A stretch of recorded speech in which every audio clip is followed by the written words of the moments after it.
En este segundo encuentro programático del sinóptico de epistemología empírico-positivista y reseñado en el plan de actividades construido para este seminario avanzado de epistemología, vamos a tratar ahora lo que es la epistemología empírico-positivista. Conocimientos previos acerca de la ciencia, tipo y características. Asimismo, identificar el enfoque cuantitativo. De ello, pues identificar el paradigma empírico positivista, su definición, naturaleza y objeto de estudio, sus métodos, y también vamos a abordar lo que son las aplicaciones ontoepistémica y metodológica en una tesis doctoral. Vamos a pasearnos acerca del concepto general sobre la ciencia y traigo para ustedes algunos autores epistemólogos, entre ellos a Ezequiel Anderegg, quien nos dice desde su óptica, desde su postura epistémica positivista, nos dice que la ciencia es un conjunto de conocimientos racionales, ciertos y probables, que, obtenidos de manera metódica y verificados en su contrastación con la realidad, sistematizan orgánicamente, haciendo referencia a objetos de una misma naturaleza, cuyos contenidos son susceptibles de ser transmitidos de manera general a una población con características similares, con características comunes y bajo unas posturas estandarizadas de concebir y buscar la información. En este caso, para hablar también acerca del concepto general de la ciencia, cito por acá a Carlos Sabino, quien desde su posición positivista señala que la ciencia es una vasta empresa que ha ocupado y ocupa una gran cantidad de esfuerzos humanos en procura del objetivo de adquirir conocimientos sólidos acerca de la realidad tangible, la realidad palpable, la realidad que se observa a través de los sentidos. Señala igualmente que el hombre parece haber estado siempre preocupado por entender y desentrañar el mundo que lo rodea, por penetrar en sus conexiones y en sus leyes, por atisbar hacia el futuro, descubriendo las relaciones y el posible sentido de las cosas que existen a su alrededor. Y para esto, para los positivistas, las cosas existen porque el individuo, porque el hombre de ciencia las ve y las observa y les da sentido y significado.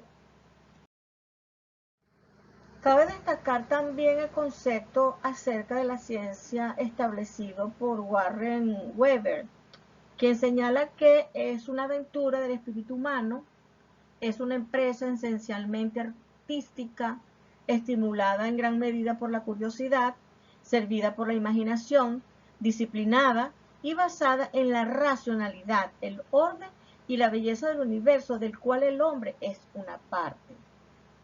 Lógicamente, el hombre es el centro, es el hegemón de toda observación científica. Si no hay hombre, no hay observación. Por acá también tenemos a Kerlinger, quien es el metodólogo del comportamiento. Señala que pues la ciencia se ocupa de cosas que pueden ser observadas y comprobadas por quien lo desee. Si las proposiciones o las preguntas no tienen implicaciones para esta observación y comprobación pública o generalizada, entonces no son proposiciones ni preguntas científicas. Ellos insisten, los positivistas insisten en señalar de que todo conocimiento científico debe ser generalizado, debe ser estandarizado. Sin embargo, podemos tener ciertas discrepancias al respecto, puesto que culturalmente pues el hombre no es igual en todos los estadios del proceso histórico, ni en todas las zonas del poblamiento del planeta. Cada cultura, cada espacio terráqueo, cada grupo de hombres se desenvuelve de acuerdo a su entorno, de acuerdo a las bondades que le brinda la naturaleza, de acuerdo a las bondades de su organización para el desenvolvimiento en sociedad y la salvaguarda de su integridad humana. Entonces, pues, debemos tener cuidado a la hora de hacer el señalamiento de que estas proposiciones o de que estas interrogantes pueden ser de manera generalizada o estandarizadas. Tenemos por acá también a Miguel Martínez Migueles, conocido epistemólogo acerca de la investigación, el proceso de investigación, y nos señala que cuando se examina a fondo el conocer humano, ordinariamente se entiende por ciencia no tanto la aplicada, es decir, la tecnología, sino la ciencia en su vertiente más pura y grandiosa, a saber, ese deseo profundo del ser humano en comprender el universo y el lugar que ocupa en él. Miguel Martínez destaca, por tanto, la posición del hombre en ese universo y hace y conjuga un concepto de ciencia acerca pues de procesos y de posiciones ontoepistémicas y metodológicas en las que se ubique el observador, el investigador, para construir el conocimiento científico. Ahora bien, en cuanto a investigación positivista o cuantitativa se refiere, voy a citar acá a Mario Tamayo Tamayo, que nos habla de los tipos de ciencia, y él señala que entre las ciencias puras o formales tenemos la lógica y la matemática, y entre las ciencias aplicadas tenemos las ciencias naturales y las ciencias culturales. De las ciencias naturales, pues las ciencias duras, como la física, la química, la biología, la psicología individual. Y las ciencias no tan duras, sino que son un tanto reflexivas, tenemos a la psicología social, la sociología, la economía política, la historia, a la cual, a esta terna, pues que también tenemos que incorporar indiscutiblemente a la antropología y a la politología inclusive.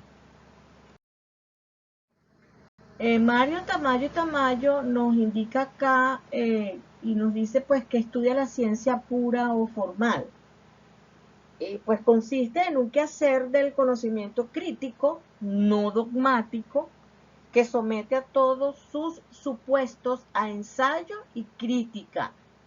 También puede decirse a ensayo y error y autorregulación. Busca establecer las relaciones existentes entre diversos hechos o diversas variables, ¿verdad?, para interconectarlos entre sí, a fin de lograr pensamientos lógicos que permitan presentar postulados o axiomas en los distintos niveles del conocimiento.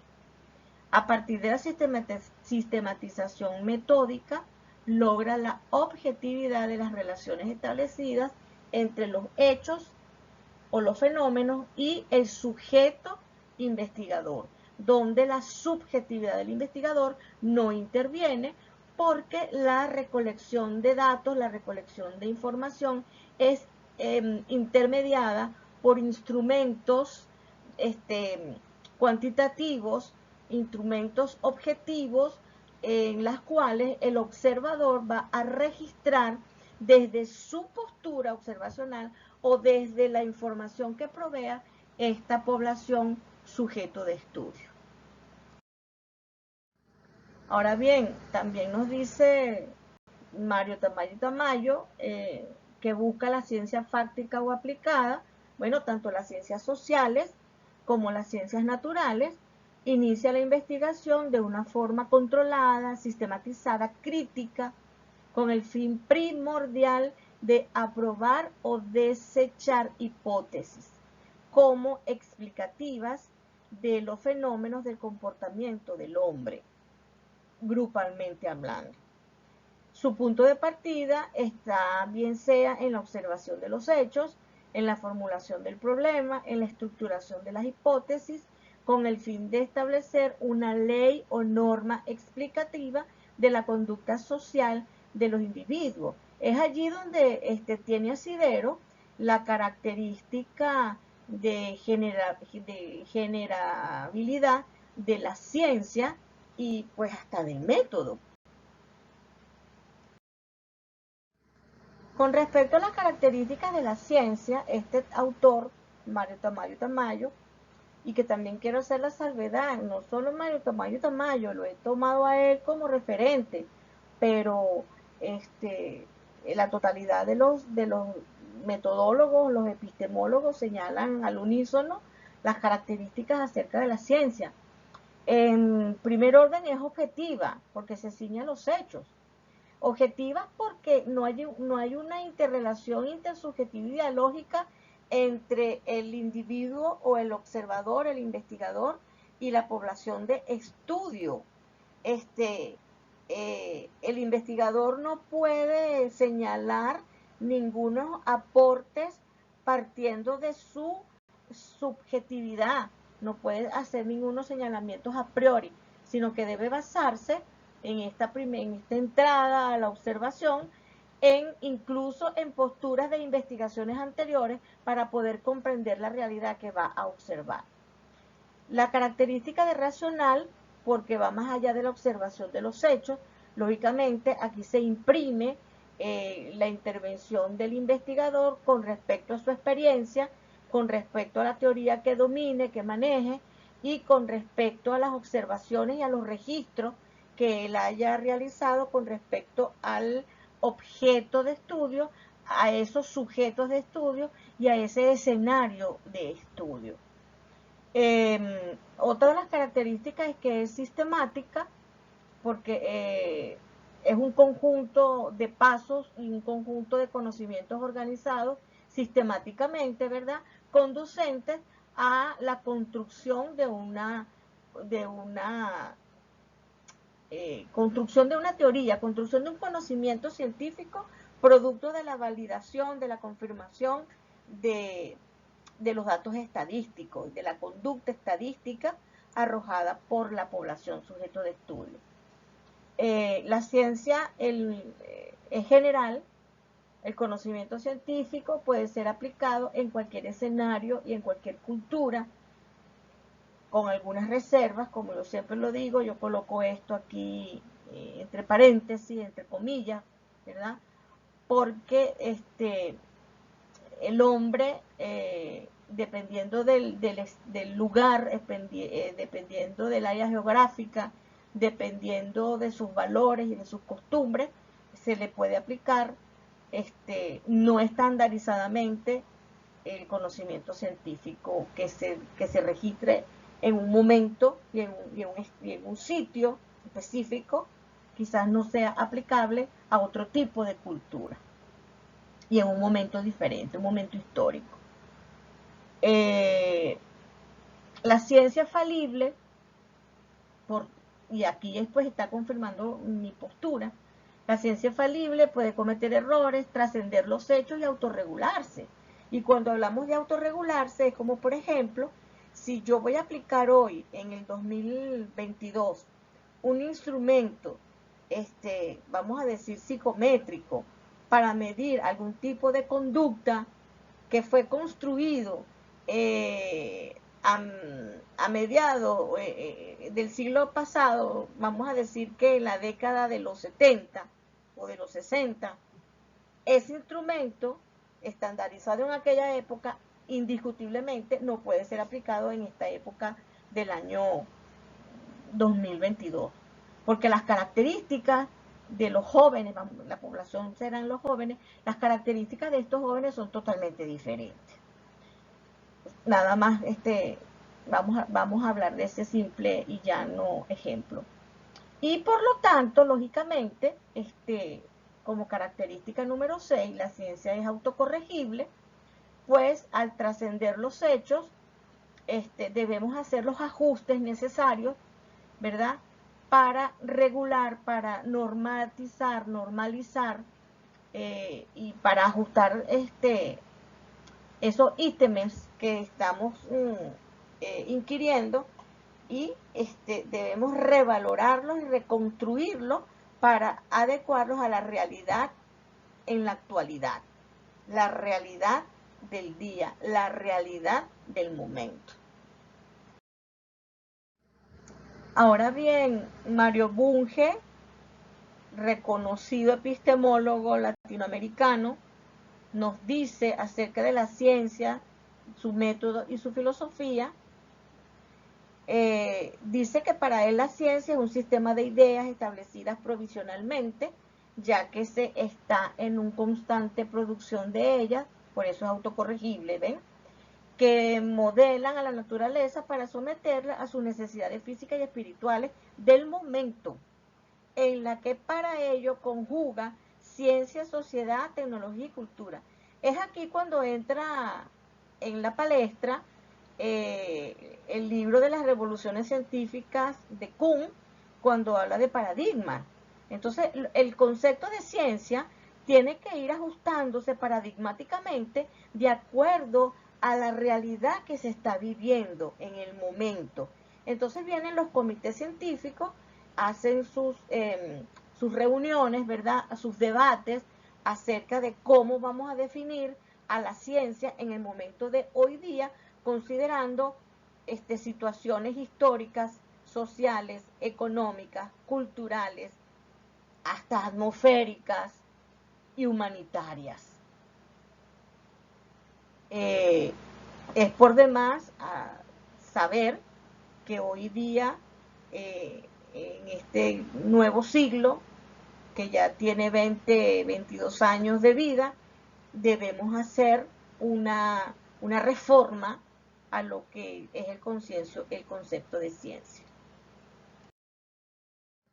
Fíjense entonces que aquí Bunge habla, o mejor dicho, valida lo que yo les he estado señalando, y señala que las proposiciones teóricas son esencialmente relativas. ¿Qué significa relativo? Relativismo. El relativismo quiere decir que está sujeto, está ceñido a las condiciones, a las características del momento y de las circunstancias. A diferencia del conocimiento en las ciencias formales, las afirmaciones en las ciencias fácticas están sujetas a revisión en cualquier momento, ya sea porque se replantean por otras posiciones que se basen en nuevos hallazgos o porque las condiciones en que fueron establecidas han cambiado o no han vuelto a repetirse. Estas ciencias fácticas pues son la economía, la sociología, la psicología social, la antropología, la filosofía, si se quiere. En segundo lugar, las posiciones teóricas son válidas solo para el sistema de fenómenos sobre los cuales se construyen y para las condiciones en que expresamente fueron tenidas en cuenta al ser formuladas. Entonces es por eso que siempre estamos en constante revolución del concepto y esto es en el orden de los nuevos paradigmas que se van ajustando a la realidad. Ahora bien, Mario Bunge nos habla acerca de un conjunto de características de la ciencia y entre esas características tenemos el conocimiento científico es fáctico, parte de los hechos, los respeta hasta cierto punto y siempre vuelve a ellos. El conocimiento científico trasciende los hechos, los descarta hechos, produce nuevos hechos y los explica. La ciencia es analítica, racionalista, intenta descubrir los elementos que componen cada totalidad y las interconexiones que se aplican en su integración. Aquí podemos hablar un poco acerca del holismo, ¿verdad? De ciertos criterios que deben aplicarse para darle curso a esas conexiones que deben darse. Conexiones objetivas, con conexiones hasta metodológicas, si podemos hablar de ello. Como cuarta característica, la investigación científica es especializada. La unidad del método científico, su aplicación depende en gran medida del asunto. Esto explica la multiplicidad de técnicas y la relativa independencia de los diversos sectores de la ciencia. Técnica en cuanto a la recolección de la información se refiere. Podemos tener instrumentos psicométricos, encuestas abiertas, encuestas cerradas, listas de cotejo, o algún instrumento de orden cerrado compuesto por algunos expertos o algunos especialistas donde asentar la información recabada. Como característica número 5 señala Bunge, el conocimiento científico es claro y preciso. La ciencia es mucho más que sentido común organizado. En cuanto a el punto número 6, el conocimiento científico es comunicable. Lógicamente, todo conocimiento debe ser difundido, debe darse a conocer para poderse aplicar. Como característica número 7, el conocimiento científico es verificable, debe aprobar el examen de la experiencia, verificable porque tiene que ser comprobado por un comité científico. El punto número 8, como característica número 8, la investigación científica es metódica, no es errática, sino planeada, es sistemática, es regulada, es controlada. Como característica número 9, señala Bunge que el conocimiento científico es sistemático, como ya lo he señalado. Una ciencia no es un agregado de informaciones inconexas, sino un sistema sintagmático, diría Jacqueline Hurtado de Barrera, un sistema de ideas conectadas lógicamente entre sí. Retomando entonces lo señalado por Mario Bunge con respecto a las características de la ciencia, tenemos acá la número 10, donde él dice que el conocimiento científico es general, aunque también habla de relatividad de la ciencia, lógicamente, como ya lo hemos conversado. El punto número 11 dice que el conocimiento científico es legal, pues busca formular y aplicar un conjunto de leyes. El número 12 señala que la ciencia es explicativa, procura responder a por qué ocurren los hechos y cómo ocurren. Asimismo, el conocimiento científico es predictivo, trasciende de la masa de los hechos de experiencia. Por tanto, pudiésemos tener también algunas construcciones proyectivas.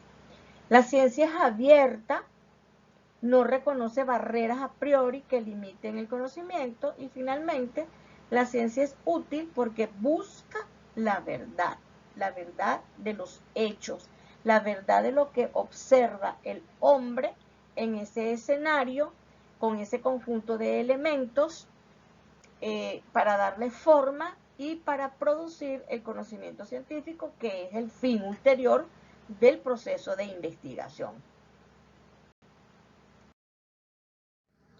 A partir de acá vamos a hablar acerca del método científico o método de la ciencia.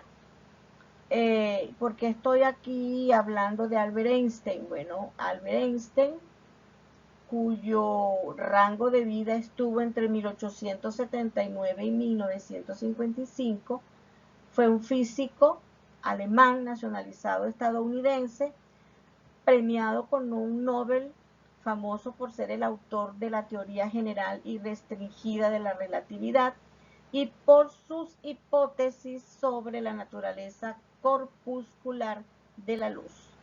Es probablemente el científico más conocido del siglo XX, del XXI. En 1905, Albert Einstein publicó 3 artículos cruciales, imagínense ustedes, hace más de 100 años, para el desarrollo de la física. En ellos se estudiaba la naturaleza cuántica de la luz, se describía el movimiento molecular y se introducía la teoría de la relatividad restringida. Einstein alcanzó la fama por reexaminar continuamente las suposiciones científicas tradicionales y alcanzar conclusiones a las que nadie había llegado antes.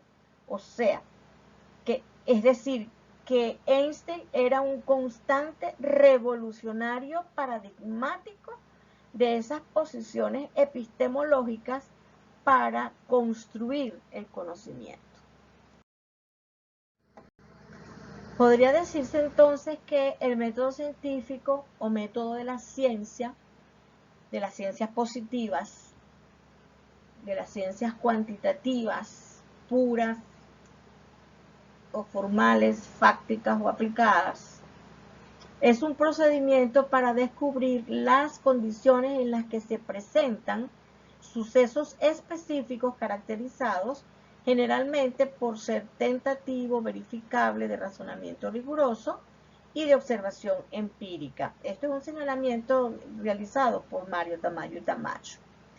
Y pues significa además un conjunto de pasos o procedimientos por los cuales se plantean los problemas científicos, se ponen a prueba las hipótesis y los instrumentos de trabajo investigativo son aplicados para generalizar resultados y construir el conocimiento. Ahora bien, señala Sabino que la aplicación del método tiene cierta radicalidad, pues no investigan del mismo modo el astrónomo, el economista, el historiador, el químico, el antropólogo, el bioquímico. Cada quien tiene su modo, su momento y su estilo. Aunque los pasos a seguir sean los mismos, claro, lógicamente. Los procedimientos de la ciencia cambian con frecuencia porque son distintos los problemas que se van planteando en el desarrollo de las disciplinas, o sea que no es una camisa de fuerza, pues. Y porque las técnicas y los instrumentos concretos evolucionan con las nuevas tecnologías. Pues bien, veamos cuáles son los elementos del método científico. Entre ellos tenemos en primer orden los conceptos. Son construcciones lógicas creadas a partir de las impresiones de los sentidos o de percepciones y experiencias que ya se han tenido, que construyeron conocimiento científico, que construyeron conceptos, y a partir de ellos vamos a reconstruir y a reobservar la realidad de estudio. Es un error considerar que los conceptos existen realmente como fenómenos. Los conceptos son abstracciones, es decir, concepciones, y tienen un significado dentro de un marco de referencia de un sistema teórico. Otro elemento de significativa importancia en cuanto al método se refiere son las hipótesis. La formulación de la deducción constituye una hipótesis. Si se la comprueba, pasa a formar parte de una futura construcción teórica. Una hipótesis es una proposición que puede ser puesta a prueba para determinar su validez.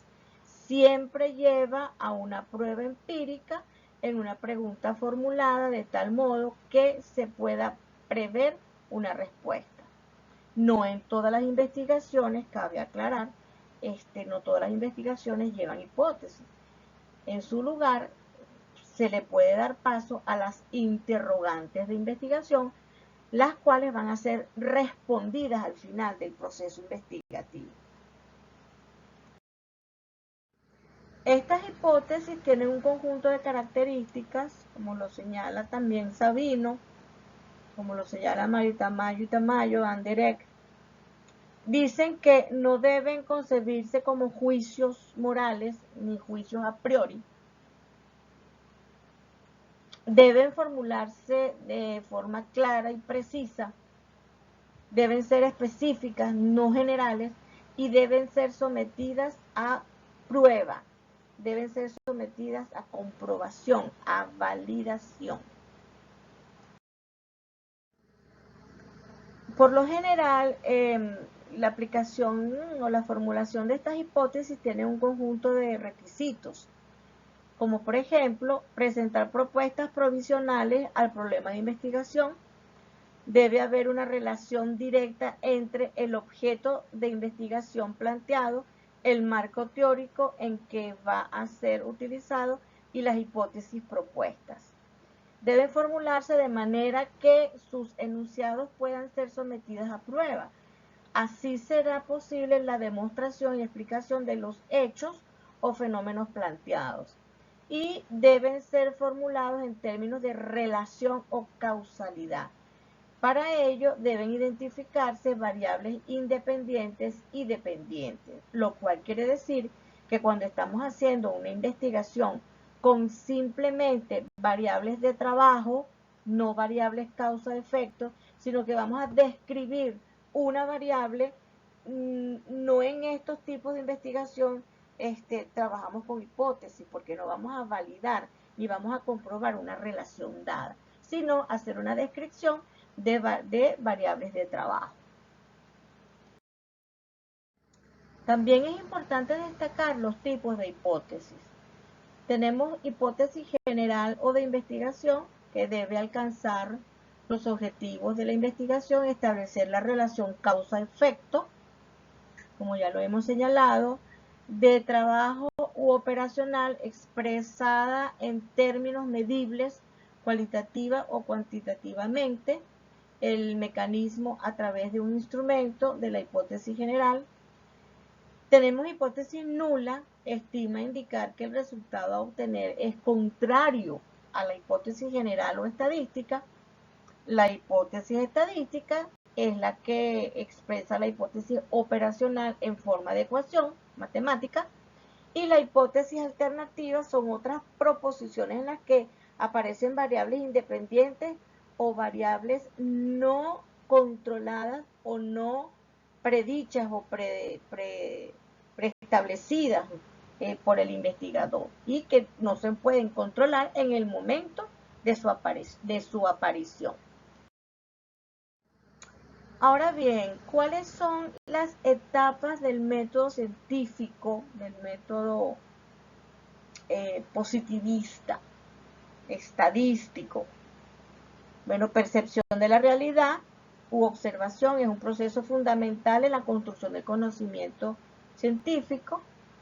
Identificación y definición de la dificultad, es decir, del problema. Propuesta de soluciones razonables, formulación de hipótesis, traducida en formulación de hipótesis. Experimentación, donde se establece la relación causa o efecto y o de antecedentes y consecuentes entre dos fenómenos. Emisión de conclusiones, es decir, verificación de la hipótesis. Entonces tenemos percepción de la realidad, identificación de la dificultad, propuesta de soluciones, experimentación de esa propuesta y emisión de los resultados. Así como la ciencia, el método científico tiene un conjunto de características, algunas de las cuales son coincidentes con las características de la ciencia. Y entre las características del método tenemos acá las siguientes. Es fáctico, es decir, se ciñe estrictamente a los hechos tomados de la realidad. Es objetivo, por lo que no debe prevalecer ningún juicio subjetivo del investigador, ninguna opinión, pues. Es sistemático, ya que su proceso se rige por un conjunto de pasos ordenados holísticamente, sintagmáticamente. Es general porque formula leyes deductivas que pueden aplicarse a cualquier realidad. es falible, es decir, el método puede cometer errores, por lo tanto, se verifican, es verificable. Al cometer esos errores, puede verificarse y ser enmendados. Y al enmendar el error, el método es autocorregible automáticamente, claro, bajo la óptica del investigador. Visto lo anterior, con respecto al concepto y características de lo que es la ciencia y lo que es el método, vámonos entonces al enfoque epistemológico de este método científico positivista y cuáles son sus propiedades. Entonces, dentro del positivismo tenemos al enfoque empirista. Son materialistas, entre las características, quiero decir, son materialistas, entre las propiedades. Son materialistas, realistas, objetivistas, utilitaristas, sensoristas. Buscan el conocimiento a través de la inducción. O sea, parto de lo particular para conocer lo general. El enfoque epistemológico racionalista son contextualizadores, relacionadores, unificadores, objetivistas y realistas. Buscan el conocimiento por medio de la deducción, de lo general a lo particular. Y el introspectivo, entre las propiedades es que son historicistas, anecdotistas, idealistas, subjetivistas y psicologistas. Buscan el conocimiento a través de la introspección y la intuición. Para efectos de lo que vamos a estudiar en este bloque programático, vamos a trabajar con el enfoque empirista y el enfoque racionalista. El enfoque introspectivo forma parte entonces de la cuarta unidad de estudio. Ahora bien, en cuanto a la relación entre enfoques epistemológicos, su estilo de pensamiento y método, y el tipo de investigación, les presento la siguiente tabla.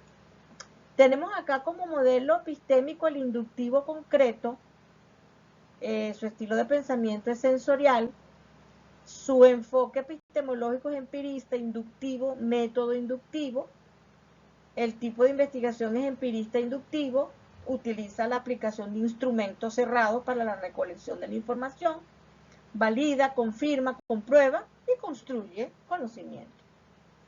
En cuanto al modelo epistémico deductivo abstracto, su estilo de pensamiento es racional, el enfoque epistemológico y el método es racionalista deductivo, utiliza un método deductivo, y su tipo de investigación es racionalista deductiva.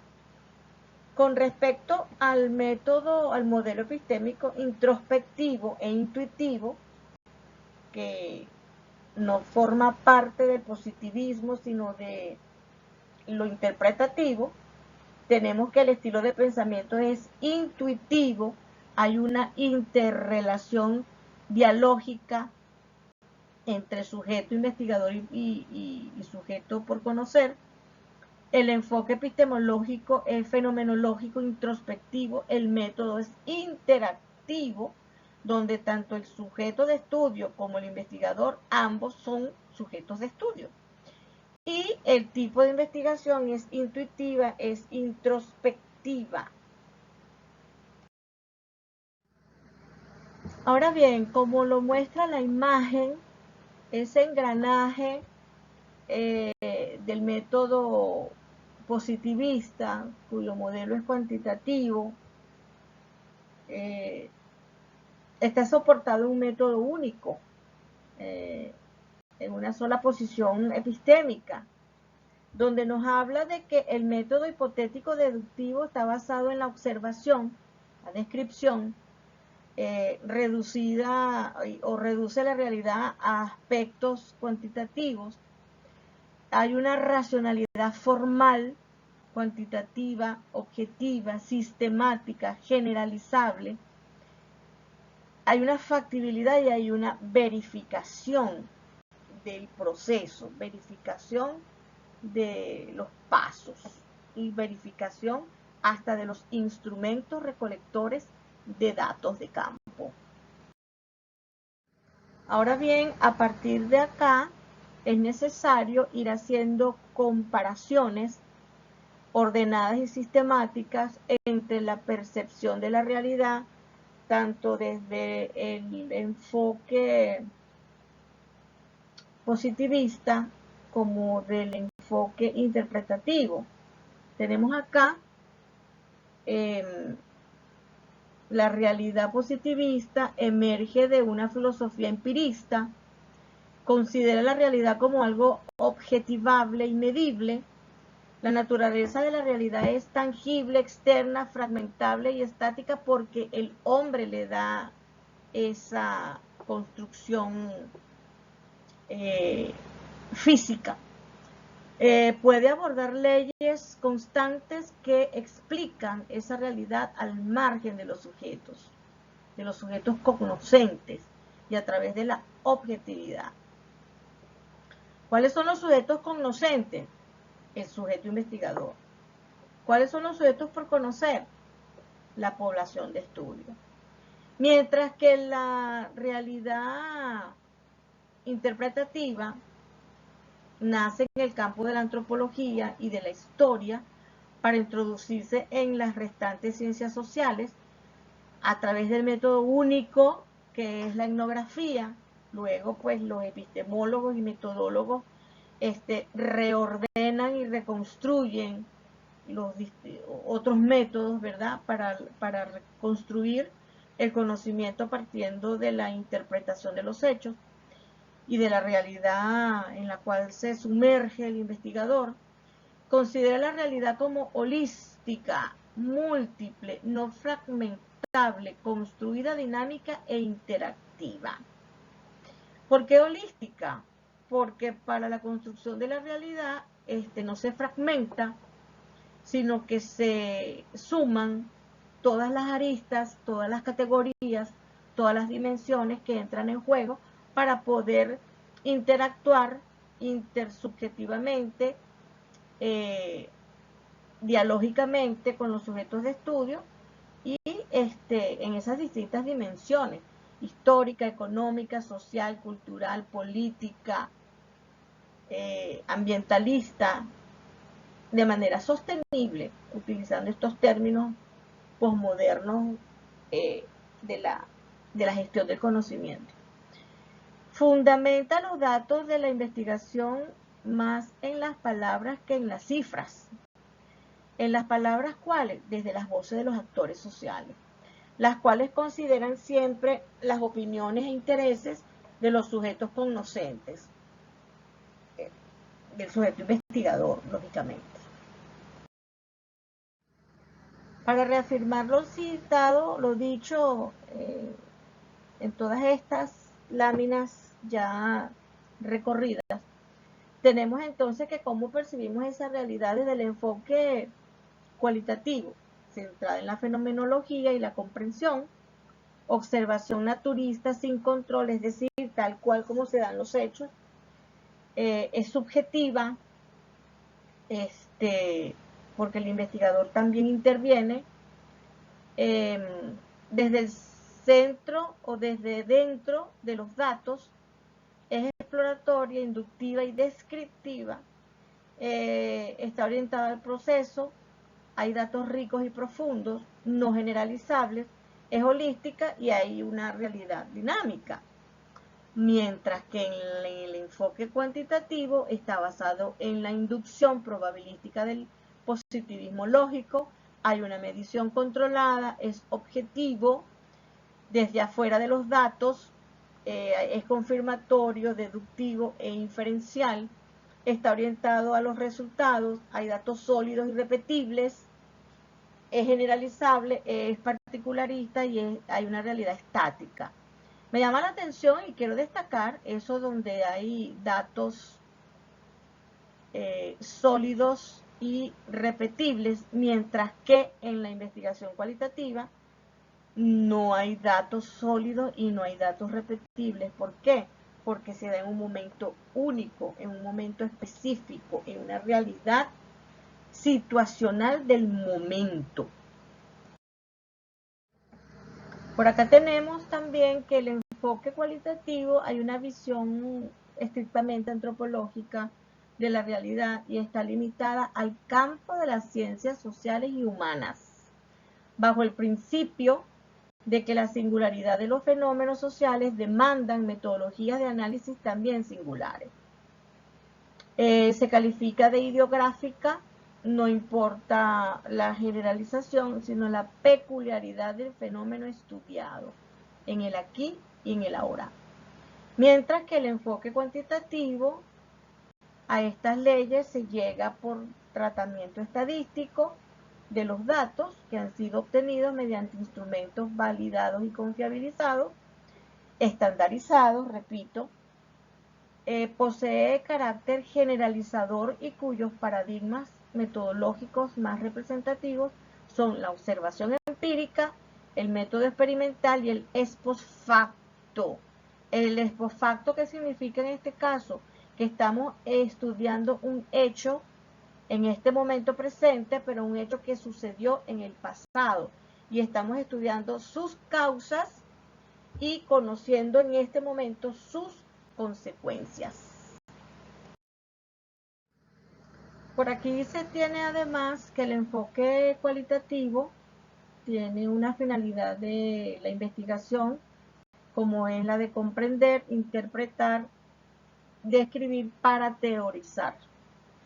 La relación objeto-sujeto es dependiente, participativa. El investigador se sumerge en la realidad para captarla y comprenderla. Convive con la población, con los sujetos de estudio, forma parte del escenario y está en permanente contacto con ellos. Mientras que el enfoque cuantitativo, su finalidad es la de investigación, es explicar, controlar, predecir y verificar, validar. La relación objeto-sujeto es independiente, es intermediada a través de instrumentos de recolección de información concretos, cerrados y estadísticos. Es de suma importancia destacar que en el enfoque cualitativo el principio de verdad, las interpretaciones son provisionales, sujetas al contexto y al tiempo. La axiología de valores dados y explícitos influyen en la selección del problema, la teoría y el método de análisis o de interpretación escogido. Y el contexto de investigación es el campo de estudio, es naturalista, donde los hechos se dan per se. Mientras que en el enfoque cuantitativo, el principio de verdad, ciencia como algo duradero, libre de tiempo y de contexto, axiológicamente libre de valores, pretendidamente neutra, es muy objetivo, y el contexto de investigación es un laboratorio para controlar y medir las acciones de las variables. No un laboratorio de biología, como podemos conceptualizarlo, sino cualquier escenario previamente establecido para tener grupos de control para hacer la experimentación. Entre efectos paralelos de la investigación cuantitativa y la investigación cualitativa, por la parte cuantitativa tenemos que se aplican procedimientos, técnicas y métodos lógicos, matemáticos y estadísticos con el propósito de formalizar, operacionalizar, modelar, instrumentar y aplicar tareas para luego convertirlas en realidades susceptibles de generalizarse. Y es aquella en la que se recogen y analizan datos cuantitativos sobre variables ya preestablecidas. Entramos al campo de investigación con un cuerpo de variables, las cuales hemos ordenado en el instrumento de manera operacional y que hemos pues desarrollado no solamente en el planteamiento de problemas, sino en el fundamento teórico. Y en cuanto a la investigación cualitativa, es aquella que busca describir sucesos complejos en su medio natural, en su escenario, en su contexto, con información preferentemente cualitativa. Son estudios que proporcionan una descripción verbal o explicación del fenómeno de estudio, su esencia, su naturaleza, su comportamiento de los seres humanos, de la población, de los sujetos de estudio. Para terminar, quiero presentar este material extraído del libro de las doctoras María Eugenia Rivera y María Lourdes Piñero sobre investigación de diseños cualitativos, y es de significativa importancia puesto que todo es conducente a la construcción del conocimiento, y en este caso, este seminario avanzado de epistemología es conducente a que el doctorante o el participante enfoque, modele, construya su proyecto de tesis doctoral una vez escogida su temática, su escenario, y vamos a construir el conocimiento desde este paralelismo. En cuanto al plano ontológico, desde la perspectiva cuantitativa, la realidad está dada de manera externa al sujeto, el mundo es organizado y aprehensible por la observación. Mientras que en la perspectiva cualitativa, en este plano ontológico, es decir, la relación que hay entre el sujeto investigador y el sujeto de estudio y de qué manera y cuál es el interés, la realidad está socialmente construida, es incierta, es emergente, es decir, se devela, es múltiple, pueden presentarse una gran variedad, una gran cantidad de categorías y subcategorías que no estaban previstas por el investigador.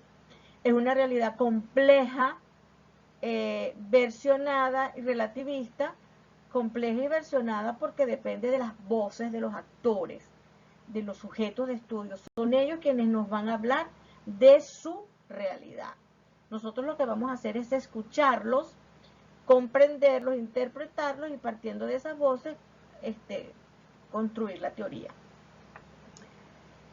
¿Cómo vamos a construir esa teoría o cómo vamos a construir ese conocimiento? Bueno, en este plano epistemológico, desde la perspectiva cuantitativa, hay un dualismo sujeto-objeto, hay una predeterminación, es objetiva, hay una observación métrica y hay un discurso en tercera persona. ¿Por qué en tercera persona? Porque no hay subjetividad y no hay relación, no hay responsabilidad de lo que se observa, de lo que se escribe. Cuando digo que no hay responsabilidad es porque no estamos comprendiendo, no estamos interpretando la realidad desde nuestra posición personal, ontológica, sino desde una percepción estrictamente objetiva. Y en este plano epistemológico, en la realidad cualitativa, bueno, es transaccional, dialógica, subjetiva, dialéctica. Hay una especie de confrontación para llegar a una síntesis. Hay una interpretación de los discursos cotidianos y el discurso se hace en primera persona. En cuanto al plano metodológico, es decir, con cuál proceso, con cuáles técnicas vamos a trabajar, tenemos desde la perspectiva cuantitativa, este plano metodológico, hay el método de las ciencias naturales, que es hipotético-deductivo. Hay que describir, explicar, controlar, predecir, comprobar, validar, operacionalizar variables, y hay un análisis cuantitativo, descriptivo, estadístico de datos. Mientras que en la perspectiva cualitativa, en ese plano metodológico, hay los métodos de las ciencias sociales, que es el fenomenológico, el hermenéutico, el etnográfico, historias de vida, investigación-acción. conocer, comprender, interpretar, transformar, categorizar y teorizar, que es el fin último de todo proceso de investigación.